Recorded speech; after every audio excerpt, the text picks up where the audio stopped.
وده عن شهادات ال19%، وكيفية تحويل الشهادات القديمة لأعلى عائد وأيهما أفضل. تعال نشوف التفاصيل. بس قبل ما نبدأ الفيديو ياريت تدعمنا بلايك للفيديو وتشترك في القناة وتفعل الجرس عشان يوصلك مننا كل جديد.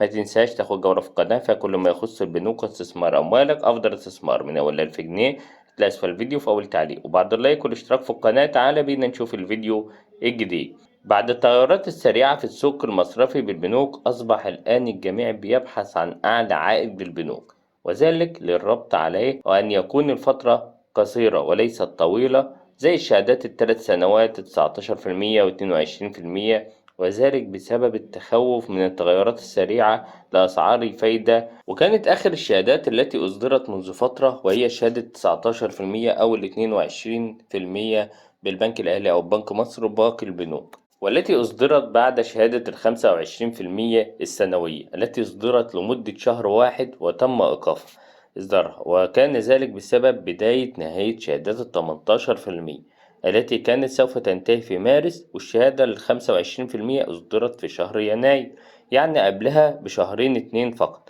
وذلك لسحب السيولة النقدية من السوق وقتها.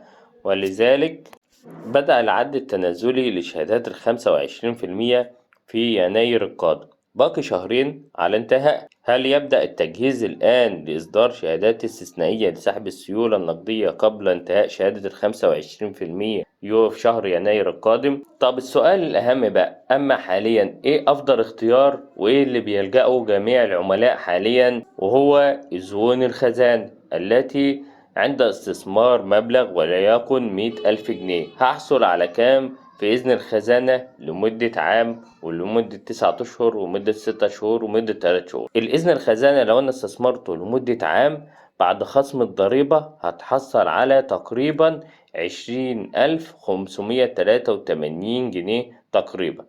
أما إذن الخزانة لمدة 9 شهور 273 يوم هتتحصل تقريبا على عائد 16,345 جنيه.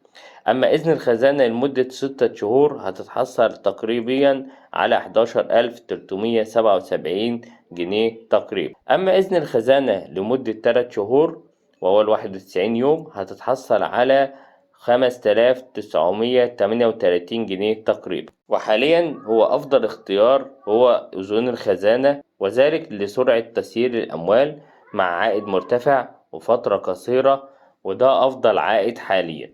وانتظر منا باقي التفاصيل ومشاركة الفيديو والاشتراك في القناة وتفعيل الجرس واللايك للفيديو عشان يظهرلك باقي الفيديوهات القادمة هامة جدا، فما تنساش اللايك.